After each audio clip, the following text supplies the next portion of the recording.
Episode के starting में हम चेन्यू को देखते हैं जो कि सैनवेल जाने के लिए अपने ऑफिस लुक में तैयार होती है। तो सभी उसे इस तरह से देखकर काफी तारीफ करते हैं और तभी वहाँ पर ताइजू से लेने के लिए आता है जिसे कि उसका ये लुक पसंद आता है। तो वो ताइजू के साथ बैठकर सैनवेल के लिए निकल जाती है, जबकि मामा जिंजी को उसकी फिक्र हो रही होती है कि पता नहीं सैनवेल में उसके साथ क्या होगा। वही हम सैनवेल में मीटिंग का सीन देखते हैं जहाँ पर ताइजू जब चेन्यू के साथ आता है तो जुन्ना उसे देखकर पूछता है कि ये मीटिंग तो सैनवेल और जीक्यू वेंचर के बीच है, तो फिर गॉन इनके एम्प्लॉय का यहाँ पर क्या काम। तो ताइजू उसे इंट्रोड्यूस कराता है और बताता है कि अब वो उसके असिस्टेंट है। जो सुनकर जुन्ना उसे कहता है कि वो असिस्टेंट बनने के रिक्वायरमेंट को पूरा नहीं करती और उसके कहने पर दावी असिस्टेंट बनने के रिक्वायरमेंट को बताने लगता है, जो कि चेन्यू से बिल्कुल भी मैच नहीं खाता। तो ताइजू उसे बीच में ही रोककर कहता है कि चेन्यू उसकी स्पेशल असिस्टेंट है और वो उसके रिक्वायरमेंट के अनुसार पूरी तरह से फिट आती है।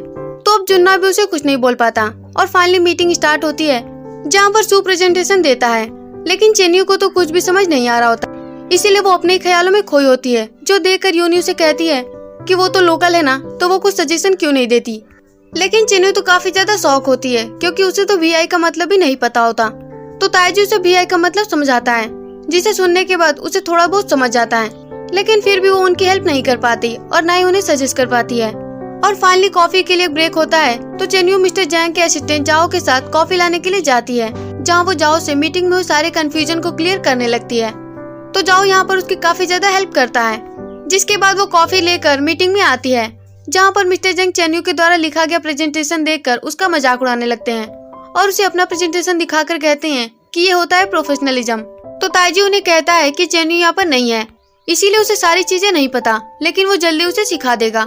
वही चेन्यू सबको कॉफी सर्व करने लगती है और जब वो यूनी को कॉफी देती है तो गलती से कॉफी उसके लैपटॉप पर गिर जाती है, जिसमें कि वो प्रेजेंटेशन तैयार कर रही होती है और उसने उसका बैकअप भी नहीं लिया था, इसीलिए जुन्ना उस पर चिल्लाने लगता है। तो यूनी उसे चिल्लाने के लिए मना करती है और कहती है कि उसी की गलती है। तो जुन्नाओ के वहाँ से जाते ही मिस्टर जैंग उसे कहते हैं कि अब उन्हें देखना पड़ेगा कि सैनवेल में चेन्यू कौन कौन से सरप्राइज देती है। वहीं बाकी के शेयर होल्डर भी चेन्यू का मजाक उड़ाने लगते हैं। तो ताइजू उसे इस पर ध्यान न देने के लिए कहता है और बाहर आने के बाद वो इन सब के लिए माफी मांगता है। तो चेन्यू से कहती है कि इसमें उसकी गलती नहीं है और वैसे भी उसने उसके लिए इतना कुछ किया है, तो वो उसकी इतनी बात तो मान ही सकती है। और तभी वहाँ से सू और यूनी जा रहे होते हैं तो ताइजी यूनी को रोकता है, जिसके बाद चेन्यू से पूछती है कि अब उसका लैपटॉप कैसा है। तो यूनी उसे बताती है कि वो ठीक हो जाएगा और वो यहाँ पर चेन्यू को ये भी कहती है कि उसने जितना चेन्यू को जाना है वो स्मार्ट गर्ल है, लेकिन अगर वो अच्छे से ट्रेनिंग लेगी तो वो भी अच्छे से काम कर सकती है। और वो तो यहाँ उसे खुद ट्रेनिंग देने के लिए ऑफर भी करती है, जिसके लिए ताइजू मना करता है, लेकिन चेन्यू उसे हाँ कर देती है और ताइजू को इस बात पर डिनाई करने के लिए मना करती है। तो ताइजू भी मान जाता है। इसके बाद हम एक सीनियर एम्प्लॉय अडा को देखते हैं जो कि एक दूसरे एम्प्लॉय को डांट रही होती है और तभी वहाँ पर यूनी चेन्यू के साथ आती है। तो वो दोनों को एक दूसरे से इंट्रोड्यूस करती है, जहाँ वो बताती है कि अडा एक सीनियर एम्प्लॉय है और वो उसे अच्छे से टीच कर सकती है। ये बताने के बाद वो वहाँ से चली जाती है, लेकिन अदा को चेन्यू कुछ खास पसंद नहीं आती। अब वो उसका इंटरव्यू लेते हुए उसके डिग्रीज और एजुकेशन के बारे में पूछने लगती है और चेन्यू के काफी वियर्ड आंसर सुनकर वो काफी ज्यादा इरिटेट होती है, जिसके बाद वो उसे कहती है कि वो बहुत ही ज्यादा स्ट्रिक्ट है, इसीलिए उसे अच्छे से काम करना होगा। तो चेन्यू भी इस बात पर एग्री करती है, जिसके बाद भी सदा उसे काम देती है कि उसे सबसे पहले क्लीनिंग से स्टार्ट करना होगा। जो सुनकर चेन्यू पहले तो बहुत ही ज्यादा शॉक होती है, लेकिन फिर भी वो काम करने के लिए एग्री हो जाती है और यहाँ पर उसे काफी ज्यादा काम मिल रहा होता है, तो वो उसे करने का ट्राई कर रही होती है, लेकिन वो तो हर काम में गलती कर रही होती है। वहीं जब वो वॉशरूम क्लीन कर रही होती है तो तभी संजय उसे कॉल करके उसके खाने पीने के बारे में पूछता है और जब मामा जिंजी को पता चलता है कि उसने बर्गर खाया है तो वो उसे डांटने लगती हैं, क्योंकि बर्गर खाने से वो मोटी हो जाएगी और तब ताइजू उसे पसंद नहीं करेगा। तो मामा जिंजी की बातों से इरिटेट होकर चेन्यू ऐसा प्रिटेंड करने लगती है कि उसे उनकी आवाज नहीं आ रही और वो कॉल कट कर देती है। अब जब उसे जुन्नाओ के केबिन में क्लीनिंग करने के लिए जाना होता है तो जुन्नाओ उसे पहचान न ले, इसीलिए वो मास्क लगाकर जाती है और वहाँ उसका केबिन क्लीन करने के बाद उसका वॉशरूम क्लीन करने जाती है तो वहाँ पर अपना मास्क निकाल देती है और उसके डोर को क्लीन करने के लिए वो शावर ऑन कर देती है, जो कि उससे बंद नहीं हो पाता। जबकि जुन्नाओ भी शावर की आवाज सुनकर उसके पास जाता है तो चेन्यू को रियलाइज होता है कि उसने अपना मास्क हटा दिया है, इसीलिए वो तुरंत अपना मास्क लगा लेती है। लेकिन जुन्नाओ तो उसे पहचान चुका होता है, इसीलिए वो उससे पूछता है कि वो क्लीनिंग का काम क्यों कर रही है। तो चेन्यू से बताती है कि उसने क्लीनिंग से स्टार्ट किया है और इसी तरह से वो अपने काम को प्रोफेशनली कर सकती है। तो क्योंकि चेन्यू गीला हो चुकी होती है, इसीलिए जुन्ना उसे अपनी एक शर्ट देता है जिस पर उसका नाम लिखा होता है और वो उसे डिस्टर्ब करने के लिए मना करके जाने लगता है। तो चेन्नू उसे रोक कर बोलती है कि वो कभी कभी स्माइल किया करे, क्योंकि उसका स्कैरी फेस देखकर कुछ लोग डर सकते हैं। तो उसकी बात सुनने के बाद जुन्ना अपने केबिन में चला आता है, जिसके बाद चेन्नू भी वहाँ से जाने लगती है। लेकिन तभी वो यूनी को देखती है, जो कि जुन्ना को चलने के लिए कह रही होती है। इसीलिए चेन्नू खुद को वॉशरूम में लॉक कर लेती है। वही जुन्ना उसे कहता है कि वो अभी जाए, वो बाद में आ जाएगा। लेकिन यूनी तो उसकी बात सुनती ही नहीं और वो वहीं पर वेट करने लगती है। इसीलिए जुन्ना भी उसके साथ चलने के लिए एग्री हो जाता है। तो अब उन दोनों के जाने के बाद यूनी वॉशरूम से निकलती है और केबिन की सारी चीजों को टच करके उन्हें ऑब्जर्व करने लगती है। वही वो जुन्नाओ की सीट पर बैठकर उसी की तरह एक्ट करने लगती है। लेकिन जब वो जुन्नाओ और यूनी की फोटो देखती है तो अपसेट होकर वहाँ से चली जाती है। वही हम ताइजू को देखते हैं, जो कि चेन्नू का वेट कर रहा होता है और उसके आने के बाद दोनों कार में बैठते हैं, जहाँ पर ताइजू जुन्नाओ के शर्ट को नोटिस कर लेता है, जो देखकर वो थोड़ा सा अपसेट हो जाता है। जिसके बाद दोनों हॉटपॉट खाने के लिए जाते हैं, लेकिन ताइजू नाराज होता है, इसीलिए वो हॉटपॉट नहीं खाता। तो चेन्नू उसे काफी ज्यादा इंसिस्ट करती है, जिसके बाद वो दोनों हॉटपॉट को एंजॉय करने लगते हैं। जहाँ पर ताइजू उसे कहता है कि अब तो उसके पास जॉब ही है, तो अब वो उसके प्रपोजल के बारे में क्या सोचती है। तो अब चेन्नू कुछ कहे इससे पहले ही ताइजू उसे कहता है कि वो वेट करेगा। और जब अगली सुबह वो ऑफिस आती है तो वो देखती है कि रिसेप्शन पर कुछ गर्ल्स ताइजू और जुन्नाओ की काफी तारीफ कर रही होती हैं। और तभी वहाँ पर मिस अडा आती है और उसे काफी ज्यादा सुनाने लगती हैं, क्योंकि वो वॉशरूम में स्लिप होते होते बची थी। जिसके बाद वो उसे कॉन्फ्रेंस रूम क्लीन करने के लिए बोलकर चली जाती हैं। अब वो कॉन्फ्रेंस रूम क्लीन करने के लिए जाने लगती है, जहाँ वो कुछ एम्प्लॉय से टकरा जाती है, जिसमें कि जाओ भी होता है। तो उसके कुछ पेपर्स गिर जाते हैं, जिन्हें उठाकर चेन्नू उसे देती है। वही हम जुन्नाओ और यूनी को देखते हैं, जहाँ पर यूनी जुन्नाओ को अपने वेडिंग के लिए डेस्टिनेशन दिखा रही होती है। लेकिन जुन्नाओ उसे कहता है कि वो काम में बहुत ही ज्यादा बिजी है, इसीलिए वो दोनों अपनी शादी सैनवेल में ही करेंगे। तो यूनी भी इस बात पर एग्री करती है। और तभी वहाँ पर सू आता है और जब इस वेडिंग प्लान को देखता है तो वो बताता है कि अच्छा आइडिया है। लेकिन जुन्नाओ उसे भी बताता है कि वो अपनी शादी सैनवेल में ही करना चाहता है। तो सू भी कुछ नहीं कह पाता और वो वहाँ से चला जाता है। वही जब चेन्नू जुन्नाओ के ऑफिस में आती है तो जुन्ना यॉर्निंग कर रहा होता है। इसी वजह से दोनों काफी ज्यादा एम्बेरस हो जाते हैं। जबकि जुन्ना उसे कहता है कि वो उसे 15 मिनट दे रहा है, वो इस 15 मिनट में अपना काम खत्म करके यहाँ से चली जाए। तो चेन्नू उसकी शर्ट रखने के बाद क्लीनिंग करने लगती है। वही जुन्ना बाहर वेट कर रहा होता है और तभी यूनी चेन्नू के पास आकर पूछती है कि वो ये क्या कर रही है, क्या उसे ये करने के लिए अदा ने कहा है। तो चेन्नू उसे हाँ बोलती है। और जब यूनी की नजर शर्ट पर जाती है तो वो इसके बारे में पूछती है।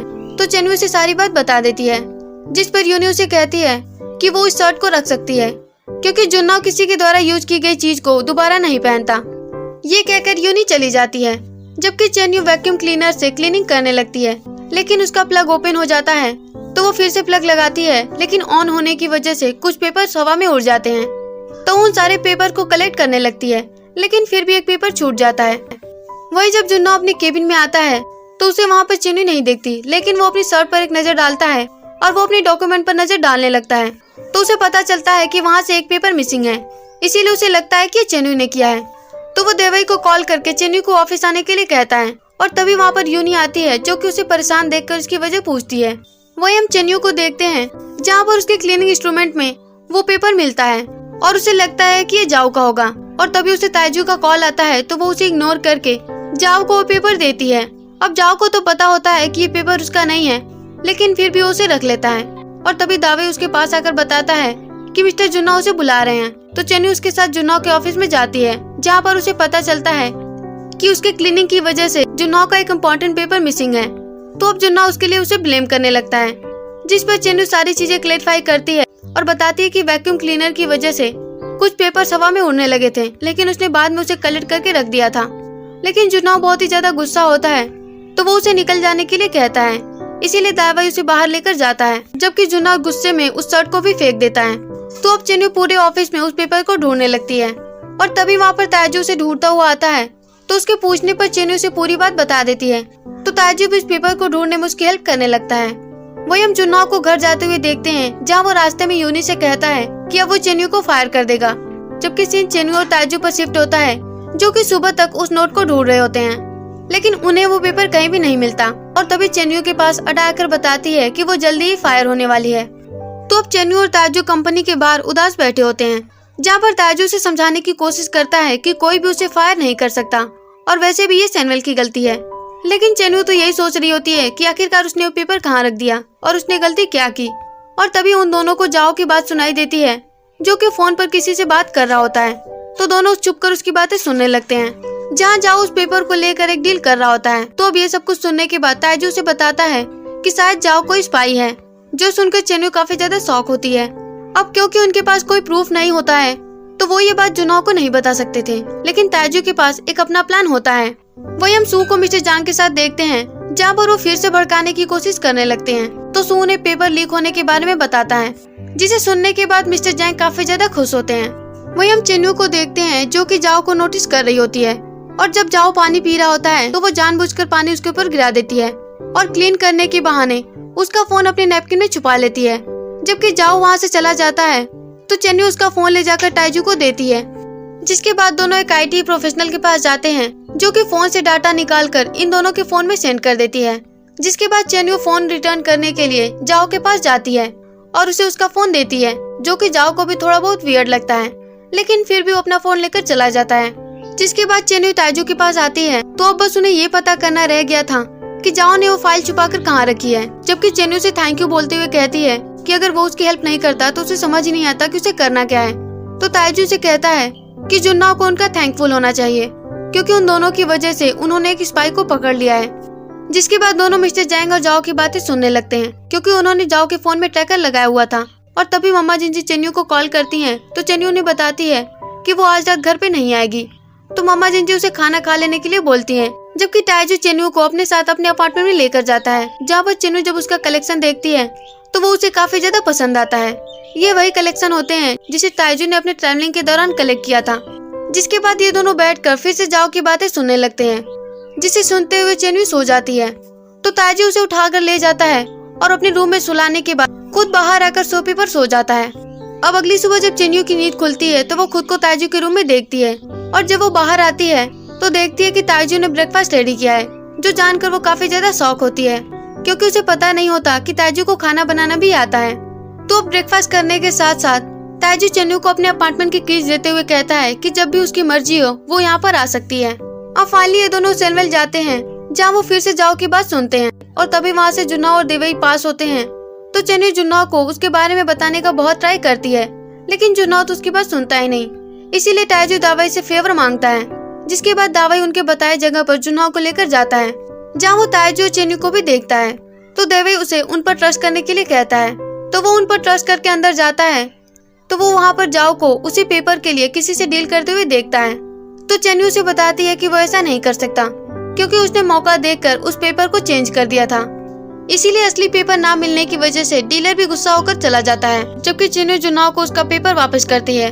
सीन सैनवेल में शिफ्ट होता है, जहाँ पर ये सभी जाओ से इंक्वायरी कर रहे होते हैं। वही मिस्टर जैंग जाओ को खुद ही सिक्योरिटी को सौंप देते हैं, और यहाँ पर चेन्यू को उसकी जॉब भी वापस मिल जाती है। लेकिन वो बताती है कि वो भी क्लीनिंग करना चाहती है, और जब वो जुन्हो से उसके शर्ट के बारे में पूछती है तो वो उसे बताता है कि वो सेकेंड हैंड थिंग्स को इस्तेमाल नहीं करता, जो सुनकर चेन्यू अपसेट हो जाती है। सीन गुआन में शिफ्ट होता है, जहाँ पर बैठकर ये सभी डिनर कर रहे होते हैं, और जब मामा जिंजी और संजय को पता चलता है कि चेन्यू कल रात ताइजू के घर पर सोई थी, तो वो दोनों कुछ और ही समझकर उन्हें चिढ़ाने लगते हैं, जिस पर चेन्यू एम्बेरेस हो जाती है।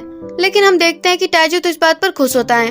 अब अगली सुबह यूनी जब देखती है कि जुन्हो ने वही शर्ट पहन रखी है, तो वो ये देखकर थोड़ी सी अपसेट हो जाती है। वहीं जब जुन्हो ऑफिस आता है तो चेन्यू भी शर्ट को नोटिस कर लेती है, और वो भी खुश होती है। सीन मीटिंग में शिफ्ट होता है, जहाँ पर सभी अच्छे से मीटिंग अटेंड कर रहे होते हैं, लेकिन यूनी तो बस जुन्हो की शर्ट को ही देख रही होती है। और फाइनली जब मीटिंग खत्म होती है तो मिस्टर जैंग सू के पास जाकर उन्हें अपना नया प्लान बताने लगते हैं। तो सू उन्हें ज्यादा एक्साइटेड होने के लिए मना करता है। वहीं यूनी इन सबसे काफी ज्यादा अपसेट होती है, तो वो चेन्यू के पास जाकर उसे सैनवेल होटल के मैनेजमेंट में काम करने के लिए कहती है, जो सुनकर चेन्यू तो काफी ज्यादा खुश होती है। वही हम जुन्हो को उसके केबिन में देखते हैं, जहाँ पर वो ग्लास में पानी फिल करते हुए चेन्यू की उसी बात को सोच रहा होता है, जहाँ पर उसने उसे स्माइल करने के लिए कहा था। इसीलिए वो गलती से पानी गिरा भी देता है। तो वो क्लीनिंग करने के लिए क्लीनर को कॉल करता है, और वो एक्सपेक्ट करता है कि यहाँ पर चेन्यू क्लीन करने के लिए आएगी, लेकिन यहाँ पर तो कोई और ही आती है, जो कि जुन्हो के पूछने पर बताती है कि आज उसकी शिफ्ट है। तो उसके जाने के बाद जुन्हो स्माइल करता है, और थोड़ी देर बाद ताइजू उसके पास एक प्रपोजल लेकर आता है। तो वो भी जुन्हो को वही शर्ट पहने हुए नोटिस कर लेता है, जो देखकर वो भी थोड़ा सा अपसेट हो जाता है। लेकिन फिर वो अपने प्रपोजल को कंटिन्यू करता है, और जाने से पहले उसे कहता है कि उसने सुना है कि वो और यूनी जल्दी ही शादी कर रहे हैं, तो वो उन्हें इनवाइट करना ना भूले, क्योंकि वो और चेन्यू उसे एक बड़ा सा एनवेलप देने वाले हैं। तो अब जुन्हो का मन तो नहीं होता, लेकिन फिर भी उसे थैंक यू बोलता है। जबकि पूरे ऑफिस में ये बात फैल जाती है कि जुन्ना और यूनी जल्दी ही शादी करने वाले हैं। तो सभी इसके लिए यूनी को कांग्रेचुलेट करते हैं। जबकि सू को जब ये बात पता चलती है तो वो यूनी को केयरफुल रहने के लिए कहता है, लेकिन यूनी उसे बताती है कि जब वो 6 साल की थी और जब उसने अपनी आंखें खोली तो उसने जुनाओ को देखा और तभी से वो उसके लिए उसका सपना है और अब तो वो उसे बहुत ज्यादा प्यार करती है। लेकिन सू उसे कहता है कि जब उसकी मेमोरी लॉस हुई थी तो वो चेन्यू को प्यार करने लगा था, इसीलिए उसे डर है कि कहीं वो हर्ट ना हो। तो यूनी तो उस पर गुस्सा करने लगती है और यहीं पे हमारा एपिसोड खत्म हो जाता है। तो गाइस ये था आज का एक्सप्लेनेशन। अगर आपको मेरी एक्सप्लेनेशन पसंद आई हो तो वीडियो को लाइक और चैनल को सब्सक्राइब जरूर कीजिएगा। फिर मिलेंगे आपको नए एक्सप्लेनेशन के साथ, तब तक के लिए बाय बाय, टेक केयर।